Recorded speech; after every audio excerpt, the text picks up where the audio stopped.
Hi, my name is Ruben Ortega, and I'm here to help you make the best recording that you can with what you have. As you can see here, I have a microphone, I got a headset, but I'm not going to use any of that. We're going to just use a little iPhone, and then we're going to try to use a laptop.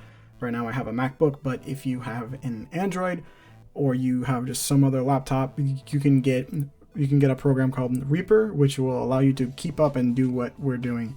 So just pull out your laptop, pull out your phone. We're going to get started, and I'm going to move over to a segment where I'm going to talk about room space. So let's go that way. Yeah. All right. So how about we take a look at rooms for a second? Right now, when I'm speaking into this room, we got a lot of sound going out and back in. This is how we get a little bit of an echo. You don't, for vocal performances, you don't really want to capture a lot of the room for a recording. We want to get something a little more dead. We want to get something that isn't as vibrant. All right, so this is more of a dead room. It's a lot smaller. You're not going to hear as much, but there might be a couple of issues with smaller rooms like this. One, you might either have a fan going, the reflection might be a little too close to you, or your mom might just happen to be in the room and she might just be scrolling on her phone or something like that. So maybe not exactly what we're looking for. So let's cut over to what a different room might look like. All right, so here's another bigger live room. We got sound going everywhere. I could be like, hey, and you still hear that kind of like, it's like dissonance that's happening back and forth. Not good. You don't want to be in a big room. The big room may feel like you're getting a lot of good sound, but with this recording specifically and what we're trying to do, we need you to get more dead. So how are we going to fix that? What room do you think is going to work best? I think I just walked into a closet, and this is luckily a walk-in closet.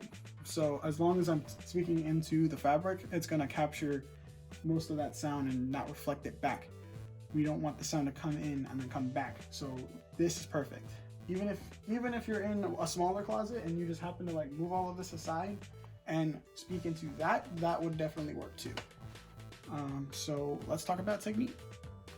Okay, so I'm gonna hit the record button and we're just gonna walk through some of the different sounds that you're gonna hear.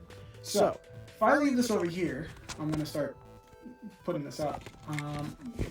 This is what it would sound like with the phone all the way across from me in this little itty bitty closet, big closet, I don't know, walk-in closet. And that's not optimal. But you also don't want it up here, up close. You can definitely hear all that. You can hear everything that's happening. It's almost a little bit too loud. At this point, it's probably peaking because now you're getting on my spit. It's disgusting. Anyway, so what I would recommend is that you take your hand, you do a little, one of these, and just kind of right about there. This is the perfect distance, especially if you are someone who knows how to project a little bit. If you're someone that you have a really big voice, a very overloading voice, you definitely want to put that out a little bit more. And if you're someone with a little more of a quiet voice, maybe bring it in just a little bit and just capture as much as you can with what you have. Now, one more thing is that we don't want it to be down here. Please don't record yourself like this, because what's happening is that it's going into it's like your nasal pharynx. You're going up here, and this is the sound that's being captured because it's coming out of your nose. Yes, sound does come through your nose. So we don't want that. We want it to be somewhere around the middle here, straight at you. So holding it like this, if you have a stand, much more optimal. I have a little stand that I can use to hold this up, but just for certain purposes, where I'm just going to hold this right now. And then we can also aim it upwards. So mostly for tenors and bass, if you're going to be recording your tenor range or your bass range, holding it up like this actually does the opposite of your nose and captures more of your lower throat.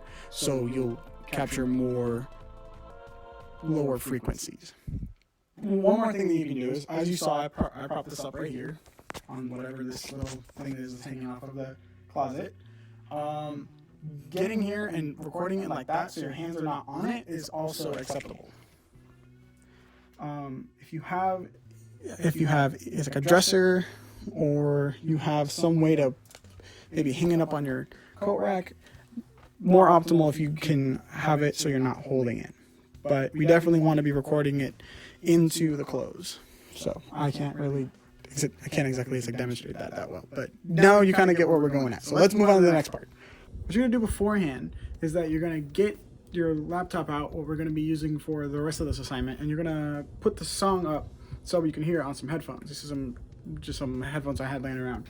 And then you get your phone up, you put it on anything that you can make into a stand. I have a clip here on like a mic stand. I know I could use a mic, but we're going to try to do that. And then you're going to play it from your laptop and sing into here.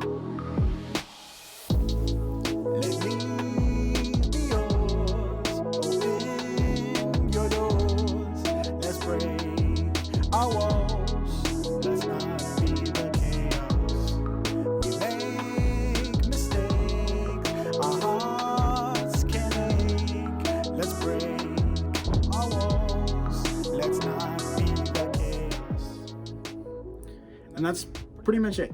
So again, you can have it pointed down a little more like that. This is more acceptable for anybody who's on like the tenor or bass range, but we don't really want to have it pointing upwards at us. This is not what we're going for. We're not trying to get that nasally sound. So yeah, let's move on to the next part. Now that we have our room videos, we're going to now go and upload them onto whatever laptop that you have. If you have an iPhone, you can airdrop it. You can go find the file, and you can go to the exact file, and there's a little box button with an up arrow. I'll see if I can put a picture of it right here. And then you should be able to select airdrop and put that onto a MacBook. If you have an Android, you should be able to plug it in and drag and drop the file from there. Or if you're going from Apple to a generic laptop, good luck. Maybe Dropbox, check Google. I hope that they can help you out. I'll answer more of those questions later. So now that we have the file wherever, I'm going to actually open up Garageband. So here you should see my window, and we're going to open up an empty project, and it's going to ask you what you want. Honestly, you can pick any of these right now. We're going to just pick a regular audio file. It's going to ask for an input. Oh my god, okay, I'm hearing some weird stuff because I'm also recording it on a different software over here. Don't worry about that. Now that we have all this, I'm going to open up my Finder. I'm going to find the folder, find the specific file that I'm looking for, which I do believe is not this first one, it's this new recording one. And we're just going to drag and drop it. So just drop it right in there. With GarageBand, it'll already take care of that. With Reaper, it'll just show up. It should show up just about the same. It should look more like this. You're going to see your audio file, and that's pretty much all we're looking for right now. So now that we have this, we need to find, you should be able to you should be able to do this with any other MP3 files. So for the specific case that I'm recording this for, is I'm recording for you guys to get this in get your classwork done. So you need to both upload a file of your vocals while putting it on top of the backing track. So I just recorded a little thing of a project I was working on, so that I don't have to worry about going through and recording the whole thingamajigger.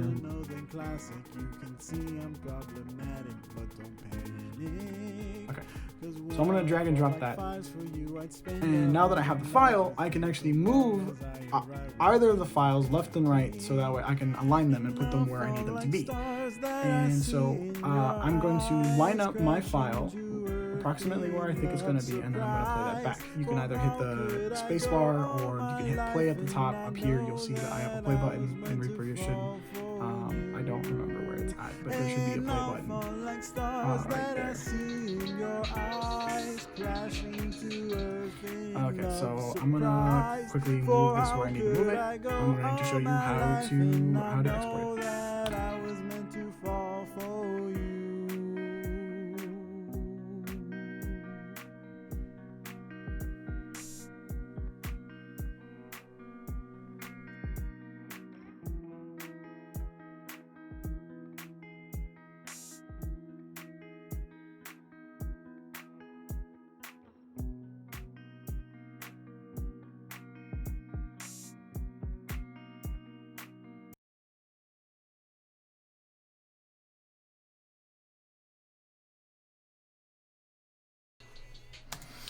Okay, so now that I have the files aligned, I'm going to turn down. Okay, so we need to export these together. So you're not just you're gonna have a point where you need to upload just your file, and what you can do with just your file is you can just drag and drop the original file that you had that you put in here and put that directly into your submission folder. But in this case, we need to sync it up with the backing track. So I aligned them where I believe that they should be. I'm actually going to cut most of this so that way you don't have to see that. Don't worry about what I'm doing. I'm cutting out the whole like first part of it, and then I'm gonna move it all back so that way we just have a nice, quick, clean context with what we're trying to hear. So, all right, now it's at the beginning. I'm gonna hit play. We're just gonna hear a little build up, and then we're gonna hear myself. But you guys obviously can't hear that, so that's not really important. Once we have the file that we're looking for and we have it together, we need to go up to the top here, and we're going to, if you're on GarageBand, you're going to go to share. We're going to export song to disk. And if you're running on anything else, you should go to, if it's not under the share, it'll be under bounce, and you'll go down to bounce, and you'll go bounce project. And so you should come to like this little spot here, what's going to be save as, title it. I'm going to title it chaos, cheaply made, something like that. Okay, cool. And then where are we gonna store that? I'm gonna put it in my downloads folder because I'm a unorganized heathen who doesn't know where to put his things, and I'm going to save it as an MP3, but you should be saving it as a wave. So the only difference that you really have to worry about between the MP3 and the wave is that the wave is more information. MP3 is a lot more like compressed, so you're not gonna get as much like clarity in it. So either MP3 or WAV for your first tier of it, so you can hear it all together and how the file came out, but the WAV is the one with the most information that you can have for that. So actually, I'll just do that as a WAV. I'll export that. Okay, so now it's bounced. We're going to go over to Finder, and you're going to see that you now have your file here. If you're on Mac, you can just hit spacebar, it'll play for you, or you can, if you're on a different laptop, you can just click on it, it's going to play for you, you're going to be just fine. So that's your file. That's the file that we need. That, I think, kind of summarizes just about everything that you need for just to get started. Everything you need just to get going, trying it out, giving it a fresh taste, just like, I got an idea, I want to do the thing. Okay, cool. All right. So yeah, that's the video. I hope you liked it. Like, comment, and subscribe. I don't know. I'm not a YouTuber, but I hope this helps. And if you